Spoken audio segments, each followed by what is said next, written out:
नमस्कार, स्वागत है आपका। आपके साथ मैं दीपेश बरगले। बात करते हैं खैरागढ़ के रण की। खैरागढ़ उपचुनाव में मतदान थम चुका है। यहाँ की 291 मतदान केंद्रों में बम्पर वोटिंग हुई है। शाम 5 बजे तक का बड़ी संख्या में लोगों ने अपने मताधिकार का इस्तेमाल किया है। अब इंतजार है नतीजों का।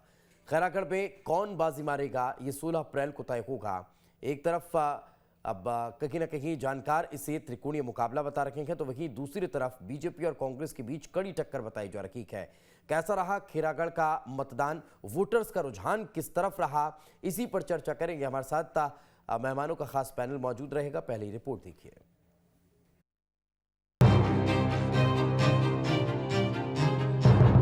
खैरागढ़ में उपचुनाव की जंग तो खत्म हो गई, लेकिन अब इंतजार है नतीजों का। चुनाव से पहले सभी पार्टियों ने खूब जोर आजमाइश की। चुनावी प्रचार में बीजेपी और कांग्रेस दोनों ही पार्टियों के दिग्गज सक्रिय रहे, तो वहीं वोटिंग को लेकर भी मतदाताओं में काफी उत्साह देखने को मिला। लोगों ने मतदान बूथों पर पहुंचकर बढ़ चढ़कर वोटिंग की। पहला चुनाव, खैर बड़े चुनाव पहला है, लेकिन हम तो पंचायती राज का सभी चुनाव लड़ चुके हैं। विधानसभा का पहले है, लेकिन पूरा भरोसा उम्मीद है और हमारे सर पे माननीय मुख्यमंत्री जी का आशीर्वाद है, पूरा विधायक का आशीर्वाद है और पूरा जनता का आशीर्वाद है, तो बिल्कुल हम लोग जीतेंगे। खैरागढ़ की जनता तय करेगी। राजा देवव्रत सिंह के साथ उनको जाना है। लोगों में उनके गहरी आस्था है। देखिए भैया, जो बाहर के जितने नेता आए हुए थे खैरागढ़ में, तो उनके लिए एक वो पिकनिक था खैरागढ़ विधानसभा उपचुनाव। और मैं बताना चाहता हूं कि उनके माध्यम से विधायक नहीं चुना जाएगा। अगर वो काम करते तो उनको आने की जरूरत यहाँ पर नहीं पड़ती। खैरागढ़ की सीट से कुल 10 प्रत्याशियों की किस्मत का फैसला ईवीएम में कैद हो चुका है, लेकिन इस चुनाव में सीधा मुकाबला कांग्रेस की प्रत्याशी यशोदा वर्मा और बीजेपी प्रत्याशी कोमल जंघेल के बीच ही माना जा रहा है। साल 2018 की बात करें तो 2018 खैरागढ़ विधानसभा सीट में जेसीसीजे ने जीत हासिल की थी। यहाँ जेसीसीजे के प्रत्याशी देवव्रत सिंह को 61,516 वोट मिले थे, जबकि बीजेपी के कोमल जंघेल को 60,646 वोट हासिल हुए थे। वहीं कांग्रेस के गिरवर जंघेल को 31,811 मत मिले थे। वहीं इस सीट पे जीत का मार्जिन 870 वोट था। अब आपको बताते हैं कि खैरागढ़ का सियासी इतिहास क्या रहा है, तो आंकड़े बताते हैं कि 2003 में कांग्रेस को जीत हुई थी, तो 2008 में बीजेपी ने इस सीट को जीता था। 2013 में कांग्रेस इस सीट पर कब्जा कर पाई थी। 2018 में जेसीसीजे की जीत हुई। बहरहाल सभी खैरागढ़ में प्रत्याशियों के साथ साथ दिग्गजों की साख की किस्मत का फैसला ईवीएम में कैद हो चुका है। सभी दल जीत के दावे कर रहे हैं। अब इस चुनाव में कौन बाजी मारता है, ये 16 अप्रैल को साफ हो जाएगा। Team news street. तो कुछ थोड़ी सी तकनीकी दिक्कतें थी और चर्चा शुरू करते हैं। खैरागढ़ में आज सुबह से ही मतदाता मतदान केंद्रों पर पहुंचे, अपने मताधिकार का इस्तेमाल किया और बम्पर वोटिंग आज देखने को मिली है। अमूमन उपचुनाव में इस स्तर की वोटिंग कई सवाल खड़े करती है ये, और ये भी बताती है कि मतदाता कितना जागरूक है, और इससे राजनीतिक दल जो हैं उन्हें भी अपनी जीत हार का कहीं ना कहीं अनुमान हो जाता है कि आखिर जनता का ये मूड उनके लिए अब सही है या गलत है। ये भी कहीं ना कहीं राजनीतिक दल अनुमान लगा लेते हैं। चर्चा इसी पर करते हैं। वरिष्ठ पत्रकार रवि भुई जी हमारे साथ जुड़ चुके हैं। सर, बहुत बहुत स्वागत है आपका। हमारे साथ किरण बघेल जी जुड़ चुके हैं, बीजेपी के नेता हैं। किरण जी, आपका भी बहुत बहुत स्वागत है। अब सबसे पहले रवि सर, आप ही से समझना चाहूँगा कि कैसे देखते हैं इस लगभग 70% से ऊपर के मतदान को उपचुनाव में, और जो चर्चा चल रही थी त्रिकोणीय मुकाबला है, ये त्रिकोणीय मुकाबला अब किस हद तक किस राजनीतिक दल के लिए सफलता कहीं ना कहीं साबित होता दिखाई देता है?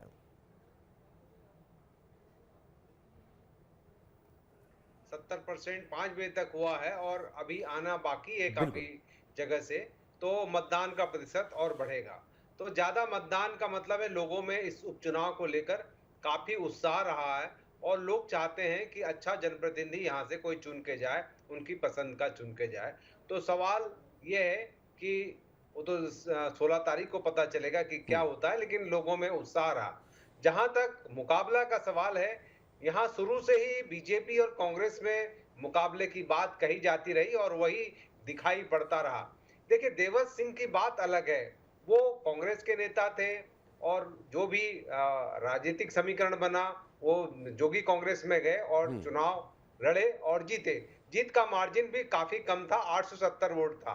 और इसमें कोमल जंघेल जो हैं वो पुराने प्रत्याशी हैं, 2 बार जीत चुके हैं, 2 बार हार चुके हैं। और कांग्रेस की प्रत्याशी है यशोदा वर्मा, वो पहली बार चुनाव लड़ रही है। वहां पर इस बार कांग्रेस और बीजेपी का ही जोर दिखाई दिया। बीजेपी ने तो अपने राष्ट्रीय स्तर के नेताओं को बुलाकर वहां प्रचार किया और कांग्रेस की तरफ से मुख्यमंत्री, कई मंत्री, कई विधायक लगे हुए थे। भारतीय जनता पार्टी और कांग्रेस ने इस चुनाव को प्रतिष्ठा का प्रश्न बनाया और ये कहा गया कि खैरागढ़ का जो भी नतीजा आएगा वो सेमीफाइनल का होगा। इसमें यदि कांग्रेस जीतती है तो 2023 का चुनाव फिर उसके पक्ष में होगा और हारती है तो बीजेपी उस पर हावी हो जाएगी। बिल्कुल। यहाँ पर जेसीसी का न तो बहुत प्रचार दिखाई पड़ा, न ही उसके नेताओं की आक्रामकता दिखाई पड़ी। निश्चित तौर से यहाँ पर ये खैरागढ़ उपचुनाव है और इसके पहले जो 3 उपचुनाव हुए, मरवाही, दंतेवाड़ा और चित्रकूट, उससे अलग था। यहाँ मुकाबला काफी कांटे का दिखाई पड़ा और लोग भी कहते रहे कि यहाँ एकदम नेक टू नेक फाइट है। और वो मतदान जो हुआ है उससे साफ नजर आ रहा है कि मुकाबला काफी कड़ा मुकाबला रहा है। बिल्कुल, ये अपने आप में अब बड़ी बात आपने कही है कि मुकाबला बेहद दिलचस्प था और त्रिकोणीय मुकाबला कई स्तर पर नजर आया। कई स्तर पर अगर देखें तो बीजेपी और कांग्रेस दोनों के बीच नेक टू नेक फाइट दिखाई दी है। किरण जी हमारे साथ मौजूद हैं और हमारे साथ JCCJ की तरफ से राहुल रऊफी जी भी जुड़ चुके हैं। राहुल जी, आपका भी बहुत बहुत स्वागत है। किरण जी, एक महत्वपूर्ण सवाल यही, जो 25 बिंदुओं का आरोप पत्र भारतीय जनता पार्टी की तरफ से जारी किया गया था, उसके लिहाज से कितनी सफलता आज हासिल होती हुई दिखाई दे रही है? हालांकि 16 तारीख तक का हम इंतजार करेंगे, लेकिन आज आप लोग कितने खुश? क्या मिठाइयाँ बंटनी शुरू हो चुकी है या फिर अभी आकलन चल रहा है कि ये जीत की तरफ है या फिर नेक टू नेक फाइट है या फिर कहीं एक बार फिर 2023 के लिहाज से मजबूती के साथ उतरना पड़ेगा? जी बिल्कुल, हम जीत के लिए आश्वस्त हैं। कांग्रेस ने जो जनता के साथ पिछले 3 साल में जो वादा खिलाफी और कुशासन किया है, उसके खिलाफ आप देख सकते हैं 85% वोटिंग हुई है। ये साफ दर्शाता है, ये इतिहास बताता है कि जब 85% वोटिंग होती है तो ये वोटिंग प्रेजेंट सरकार के खिलाफ ही जाती है। तो मैं तो ये कहती हूँ ये जनता के आक्रोश की अभिव्यक्ति थी और हम जीत के लिए आश्वस्त हैं। और हमारे प्रत्याशी कोमल जंगील जी बहुत अच्छे मार्जिन से ये चुनाव निकाल रहे हैं और कांग्रेस को अपना चाल चरित्र चेहरा जो जनता के सामने आ चुका है, इसका नतीजा देखने को मिल जाएगा। और ये जीत परिवर्तन की होगी, ये जीत जनता की होगी, ये जनता की जो वादा खिलाफी कांग्रेस सरकार ने की है, तो मैं कहती हूँ ये जनता की जीत होगी। इसका नतीजा हमको 16 तारीख को देखने को मिल जाएगा। चलिए देखते हैं। रविंद्र सिंह ठाकुर जी भी हमारे साथ जुड़ चुके हैं, कांग्रेस का पक्ष रखेंगे। रविंद्र जी, आपके पास पहुंचूंगा।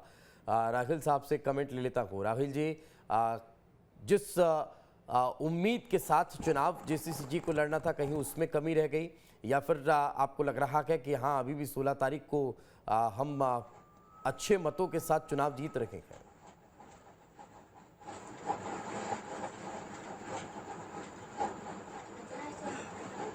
देखिए, 16 तारीख के जो निर्णय आएगा वो ऐतिहासिक निर्णय रहेगा, क्योंकि 2 राजनीतिक पार्टी जो है वो राष्ट्रीय पार्टियां हैं। एक राष्ट्रीय पार्टी 15 सालों तक उस क्षेत्र की उपेक्षा करती रही, दूसरी राष्ट्रीय पार्टी जो थी वो 3.5 साल कुछ काम नहीं करी, केवल छत्तीसगढ़ के बेरोजगारों को रोजगार के नाम से गोबर बेचने का काम देती रही है। ये दोनों पार्टी के प्रलोभनों को वहाँ की जनता अच्छी तरह समझ चुकी थी और वहाँ की जनता के दिल में राज परिवार बसता था, स्वर्गीय देवव्रत सिंह जी का परिवार बसता था और इनकी जो उपेक्षा लगातार की गई है, इसका आक्रोश वहाँ की जनता में था और इस निर्णय के खिलाफ में वहाँ की जनता ने बिल्कुल इन दोनों पार्टी को नकारेगी और वहाँ से JCCJ बिल्कुल फिर पुनः जीत कर आएगी, ये हमको उम्मीद है। क्योंकि वहाँ की जनता राज परिवार के जो स्वर्गीय देवव्रत सिंह जी थे, उन्हें बहुत ही मतलब इसने प्यार और सम्मान देती थी और उनकी उपेक्षा जो राजनीतिक दलों ने किया लगातार, और उसका परिणाम 16 तारीख को देखने को मिलेगा। देखते हैं। रविंद्र जी, ये जो बम्पर वोटिंग हुई है, ये कांग्रेस पार्टी के पक्ष में जा रखी है या फिर कांग्रेस पार्टी के प्रत्याशी के खिलाफ में इतने वोट पड़ गए? देखिए, छत्तीसगढ़ में आदरणीय भूपेश बघेल जी किसान पुत्र है, तो किसानों के लिए, मजदूरों के लिए, युवाओं के लिए, महिलाओं के लिए जो लगातार काम किए हैं, जो किसानों का ऋण माफ करना, उनको बोनस देना और वही विभिन्न क्षेत्रों में छोटे छोटे रोजगार उपलब्ध कराना, इसको मान के चलिए। और साथ ही साथ जो जिला बनाने की घोषणा है उससे वहाँ के जनमानस काफी प्रफुल्लित है और वो कांग्रेस का साथ दे रहे हैं, इसीलिए इतनी बम्पर वोटिंग हुई है और इसका लाभ कांग्रेस को मिलेगा, क्योंकि जमीनी स्तर में काम आज वहाँ कांग्रेस कर रही है। 15 साल तक रमन सिंह जी अभ्यर्थी को मौका मिला था, वहाँ के लोगों को न जिला का उपहार मिला, न ही विकास कार्य वहाँ हो पाए, वहाँ के लोग काफी दुखी थे। मगर आज कांग्रेस के सरकार में भूपेश जी के आशीर्वाद से हम मान के चलते हैं कि कांग्रेस की पुनः निश्चित ही जीत होगी। देवराज सिंह जी मूलतः कांग्रेसी थे, उनका परिवार और उनके साथियों का भी आशीर्वाद कांग्रेस को मिला है, ऐसा मैं मानता हूँ। बिल्कुल। अब रवि भोई सर, एक महत्वपूर्ण सवाल यहाँ पर ये खड़ा होता है चूँकि आपने इस उपचुनाव को बहुत नज़दीक से देखा है और बाकी हाल ही में जो पिछले 3 चुनाव हुए हैं उन पर भी आपकी नज़र रखी है। इस चुनाव में चाहे भारतीय जनता पार्टी हो, कांग्रेस को या फिर JCCJ को, तीनों राजनीतिक दलों ने बड़ी गंभीरता के साथ, बड़ी मुस्तैदी के साथ ये चुनाव लड़ा और ये कह सकते हैं कि सेमीफाइनल को सेमीफाइनल की तरह राजनीतिक दल लड़ते हुए नजर आए हैं। उपचुनाव में इस तरह की त्रिकोणीय मुकाबला, इस तरह की कांटे की टक्कर, क्या ये दर्शाता है कि राजनीतिक दल अब 2023 के लिहाज से चुनावी मोड में आ चुके हैं? निश्चित तौर से दिव्य जी, जिस तरह से चुनाव लड़ा कांग्रेस बीजेपी ने, तो उससे साफ लग रहा है कि 2023 के चुनावी मोड में राजनीतिक दल आ चुके हैं और पूरी प्रतिष्ठा लगी हुई है। सबसे तो बड़ी बात है, भारतीय जनता पार्टी ने जिस तरह से अपने केंद्रीय नेताओं को यहाँ लगाया, मध्य प्रदेश के मुख्यमंत्री को प्रचार के लिए बुलाया, तो पिछले 3 चुनाव में ऐसा माहौल नहीं था, लेकिन इसमें लगा कि प्रतिष्ठा लग गई है। और क्योंकि सरकार की तो प्रतिष्ठा है ही, लेकिन भारतीय जनता पार्टी ने भी विपक्ष में रहते हुए पूरी प्रतिष्ठा के साथ यहाँ चुनाव लड़ी। तो इससे एक संदेश है कि 23 के लिए दोनों दल या JCC तीनों दलों ने तैयारी शुरू कर दी है और 23 का चुनाव का एक संकेत इस चुनाव परिणाम, खैरागढ़ के परिणाम से 23 का एक परिणाम मिल जाएगा या इसका लिटमस टेस्ट हो जाएगा, पता चल जाएगा कि 23 में किस तरह के रिजल्ट छत्तीसगढ़ में आने वाले हैं। बिल्कुल। मैं लौटता हूं सर। किरण जी, एक महत्वपूर्ण सवाल यही है, जिला बनाने की घोषणा कांग्रेस पार्टी की तरफ से की गई थी, उसका बहुत ज्यादा कहीं नुकसान भारतीय जनता पार्टी को इस उपचुनाव में होता हुआ दिखाई तो नहीं दे रहा? जी बिल्कुल नहीं। जिला बनाने 3 साल क्या कम पड़ गए थे कांग्रेस की सरकार को, जो इन्हें चुनाव के समय जिला बनाने की याद आ रही है।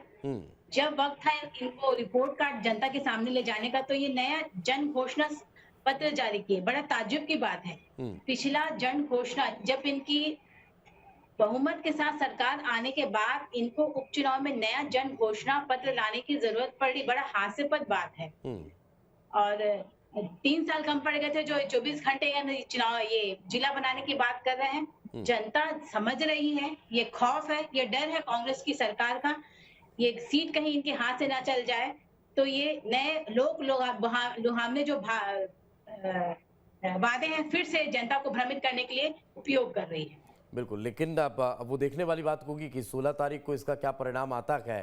राघिल साहब, एक महत्वपूर्ण सवाल यही है कि कौन कौन से ऐसे की फैक्टर्स थे जिनको लेकर आप चुनाव में उतरे थे और आपको लग रहा है कि जनता ने उन पर आपको चुनाव में जीत दिलाने के लिए मतदान किया है?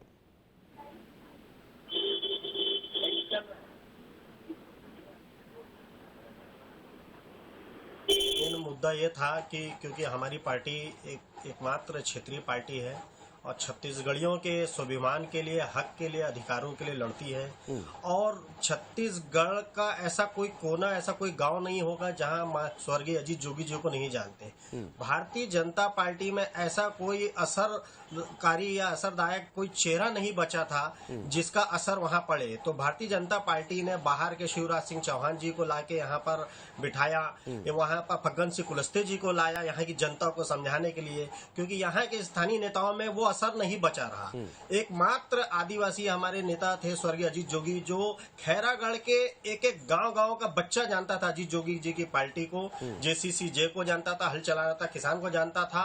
और सबसे बड़ी बात, स्वर्गीय देवराज सिंह को वहाँ एक एक बच्चा जानता था। उस राज परिवार से सारा पूरी जनता जुड़ी हुई थी और उनकी उपेक्षा जो हुई है उसके खिलाफ वहाँ की जनता बिल्कुल मतदान करी है। और हमारा मेन मुद्दा यही था कि जो खैरागढ़ को 3.5 साल में इन्होंने जिला नहीं बनाया, लगातार देवराज सिंह जी ने मांग करते रहे, विधानसभा में मांग करें, हर जगह मांग करते रहे कि इसको जिला बनाया जाए, लेकिन शासन ने इस पर ध्यान नहीं दिया। लेकिन ये चुनावी लाभ लेने के लिए झूठी घोषणाएं किए गए, क्योंकि इससे पहले भी शासन ने घोषणाएं की थी कि शराबबंदी करेंगे, लेकिन शराबबंदी तो कहीं नहीं हुआ। छत्तीसगढ़ को पूरा शराब की मंडी बना दी है। ये जनता देख रही है, समझ रही है और इसका नतीजा अब 16 तारीख को दिखेगा। ठीक है रविंद्र जी, महत्वपूर्ण सवाल ये कि आपने भी महसूस किया होगा भारतीय जनता पार्टी ने इस बार पूरी मुस्तैदी के साथ और कड़ी टक्कर कांग्रेस को दी है। यही वजह है कि लगातार अब कांग्रेस पार्टी के तमाम दिग्गजों को चुनाव मैदान में उतरना पड़ा, एक एक दिन में 4-4, 5-5 सभाएं करनी पड़ी। तो बीजेपी एक कड़े प्रतिद्वंदी के तौर पर इस बार उपचुनाव पे खड़ी हुई नजर आई। ये 2023 के लिहाज से एक बड़ी चुनौती नजर आती है आप लोगों को? भारतीय जनता पार्टी कांग्रेस के लिए वर्तमान में छत्तीसगढ़ में कोई चुनौती सामने में नहीं है। युद्ध का मैदान हो चाहे चुनाव हो, निश्चित ही मैदान में सभी राष्ट्रीय पार्टी के कार्यकर्ता काम करते हैं। बीजेपी के कार्यकर्ता काम किए, कांग्रेस के भी काफी निष्ठापूर्वक काम किए। ये बात जरूर है कि बीजेपी के जो नेता है वो विलास यहाँ पर छत्तीसगढ़ में चेहरा नहीं था कि अच्छे से काम कर सके, किसी का चेहरा को सामने ला सके, इसलिए अन्य प्रदेशों से लाकर प्रचार प्रसार किया गया। मगर हमारे यहाँ स्वयं मुख्यमंत्री भूपेश बघेल जी और उनके सम्मानित मंत्री और कार्यकर्ताओं ने जो काम किया है उसका परिणाम बहुत जल्दी आप सबको देखने को मिलेगा। जनता ने स्वीकारा है कांग्रेस को और छत्तीसगढ़ के साथ साथ खैरागढ़ से भी जनता ने मतदान किया है कांग्रेस को। और निश्चित ही आप देख लीजिए, चाहे मरवाड़ी का हो या यहाँ उपचुनाव हो या नगरीय निकाय चुनाव को लेकर सभी चुनावों में भूपेश बघेल जी का काम और विकास लगातार हो रहा है और उसके कारण जनता पक्ष में ही मतदान कर रहा है। इससे भी मुझे पूरा विश्वास है कि छत्तीसगढ़ की जनता और खैरागढ़ की जनता निश्चित ही कांग्रेस पार्टी को चुन के सम्मान और आशीर्वाद करेंगे, ऐसा मुझे विश्वास है। दो चीजें, एक तो क्या रविंद्र जी कांग्रेस पार्टी इस बात को मानती है कि अगर कोई राजनेता किसी दूसरे प्रदेश में जाकर चुनाव प्रचार करता है तो उस प्रदेश के उस पार्टी के नेताओं का वो वजूद नहीं है, यही वजह है कि पार्टी दूसरे प्रदेश के नेताओं को वहां पर चुनाव मैदान में उतारती है, एक। और दूसरा ये कि अब क्या अब 2023 के लिहाज से जो भी परिणाम रहेगा स्ट्रेटेजी परिवर्तन करने की दरकार होगी? देखिए 2023 में जो प्रतिस्पर्धा होगी, जो चुनाव होगा, उसमें तो समय आने पर हम देख करेंगे ही। वर्तमान में हम ये भी चाहते नहीं करना चाहेंगे कि कोई फाइनल चुनाव है 2023 को लेके ये चुनाव परिणाम आएगा, ऐसा नहीं कहा जा सकता। ये वर्तमान में छत्तीसगढ़ सरकार के विकास को देखते हुए परिणाम जनता के द्वारा दिया जाएगा, जो हम सबको स्वीकार होगा और निश्चित ही हमारे पक्ष में उनका आशीर्वाद मिलेगा, ऐसा मुझे विश्वास है। नहीं, और एक और चीज कि जो आपने कहा कि दूसरे प्रदेश के नेताओं को यहाँ पर बुलाकर चुनाव प्रचार कराया गया, यहाँ के नेताओं के चेहरे पर जी उसके लिए इसलिए कर रहा हूँ नहीं कि राजनांदगांव क्षेत्र जो है ऑलरेडी पूर्व मुख्यमंत्री रमन सिंह अभिषेक सिंह का क्षेत्र है। उस क्षेत्र में यदि वो स्वयं चुनाव प्रचार करके अपने चेहरे के बल पे जनता से वोट न ले पाकर अन्य लोगों को बुलाकर यदि प्रचार प्रसार कर रहे हैं तो कहीं ना कहीं उनकी कमजोरी होगी, नाकामी होगी, ऐसा मैं कहता हूँ। मैं इसलिए सवाल कर रहा हूँ सर, क्योंकि अमूमन हमने देश भर के चुनावों को कवर किया और देखा तो हर राजनीतिक दल अपने दूसरे स्टेट के राजनेताओं को बुलाता है स्टार कैंपेनर के तौर पर और वहां पर प्रचार कराता है। तो क्या कांग्रेस पार्टी इस बात को मानती है कि अगर वहां पर नहीं, मैंने उपचुनाव में भी मैं नाम नहीं लूंगा, मैंने छत्तीसगढ़ में पिछले उपचुनाव में आप ही के अगल बगल के प्रदेश के बड़े नेताओं को चुनाव प्रचार करने के लिए आते हुए देखा था। तो क्या मैं आपको ये कहना चाहूंगा, आपकी बात से चाहे बड़े चुनाव हो यदि प्रदेश स्तर का हो जैसे असम में हुआ, यूपी में हुआ, पूरे प्रदेश में मैं उपचुनाव का जिक्र कर रहा था। खैर मैं लौटूंगा। खैरागढ़ जैसे चुनाव में यदि राष्ट्रीय नेता को बुलाना मैं दूसरे उपचुनाव का जिक्र कर रहा था। मैं लौटता हूँ रवि भोई साहब, एक महत्वपूर्ण सवाल यहाँ पर यह भी खड़ा होता है कि जिस रणनीति के साथ, जिस स्ट्रेटेजी के साथ, जिस आक्रामकता के साथ भारतीय जनता पार्टी विपक्ष में होते हुए चुनाव लड़ते नजर आई है, सेमीफाइनल की तरह ही इस चुनाव को कहीं ना कहीं लड़ा है बीजेपी ने। क्या लग रहा है परिणाम जो भी हो, भारतीय जनता पार्टी के पक्ष में हो, कांग्रेस के पक्ष में हो, जेसीसीजे के पक्ष में हो, राजनीतिक दलों को अब 2023 के लिहाज से इन परिणामों को देखते हुए अपनी स्ट्रेटेजी तैयार करनी होगी?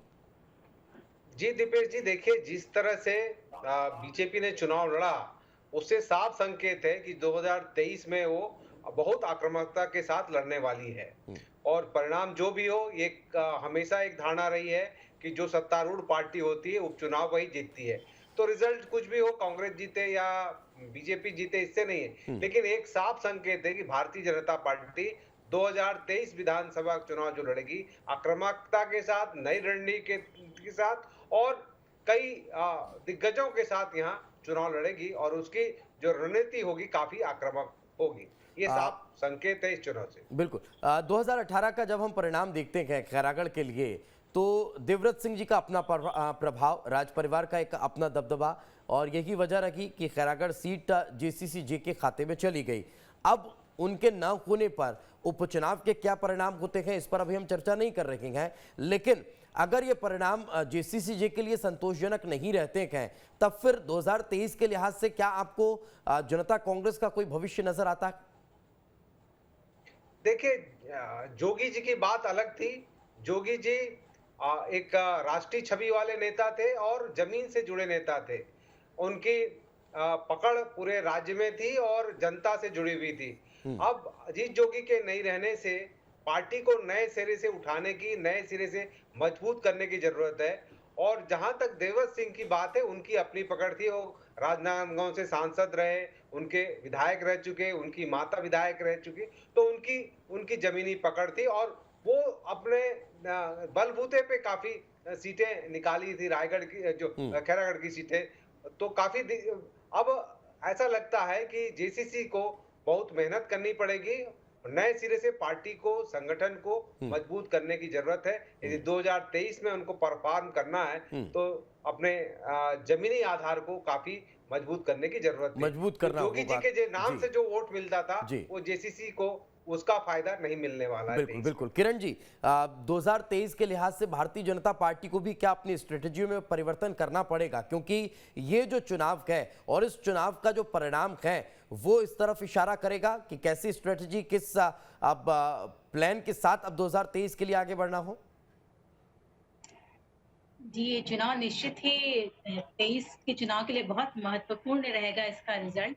मगर मुझे नहीं लगता हमें कोई स्ट्रेटेजी की अपनाने की जरूरत पड़ेगी, क्योंकि जनता के सामने जो कांग्रेस ने जो वादा खिलाफी की है, जनता के सामने जो कांग्रेस का एक्चुअल चेहरा है वो सामने आ गए। तो मुझे नहीं लगता कि भारतीय जनता पार्टी को कुछ खास मेहनत करनी पड़ेगी आने वाले चुनाव में। हम सहर्ष ही अगला सरकार हमारी भाजपा की रहेगी। और रही बात खैरागढ़ चुनाव की, तो निश्चित ही पिछला अगर हम देखते हैं चुनाव, तो कोमल जगेल जी सेकंड पोजीशन में थे, बहुत ही कम मार्जिन, 800 लगभग 800-1000 से पीछे थे। तो मुझे लगता है इस चुनाव में वह मार्जिन खत्म हो जाएगा और कोमल जगेल जी बहुत ही ऐतिहासिक मतों से जीतेंगे। नहीं तो प्रदेश में अभी तक के जो उपचुनाव हुए हैं उसमें तो कांग्रेस पार्टी की जीत हुई है, फिर इस उपचुनाव में ऐसा क्या खास जो बीजेपी जीत रही है? देखिए, इस उपचुनाव में हमारे मुख्यमंत्री जी को हर 5 किलोमीटर के बाद एक सभा करनी पड़ी। सरकारी तंत्र का जिस प्रकार से दुरुपयोग किया जा चुका है आप देख सकते हैं। और सभी मंत्री, लगभग 50 विधायक वहां बैठे हुए हैं। और जिस तरह से अभी मुख्यमंत्री जी अपने छत्तीसगढ़ मॉडल लेके असम और यूपी में मुंह की खा के आए हैं, उन्हें कहीं ना कहीं अंदाजा लग चुका है कि छत्तीसगढ़ की जनता और ये छत्तीसगढ़ का मॉडल जिसको चीख चीख कर ये पूरे भारत में जीत की आशा कर रहे थे, तो वो ये सामने आ चुका है कि वो जान चुके हैं कि अब ये छत्तीसगढ़ की जनता के ऊपर ये झूठा प्रलोभन वाला जादू चलने वाला नहीं है।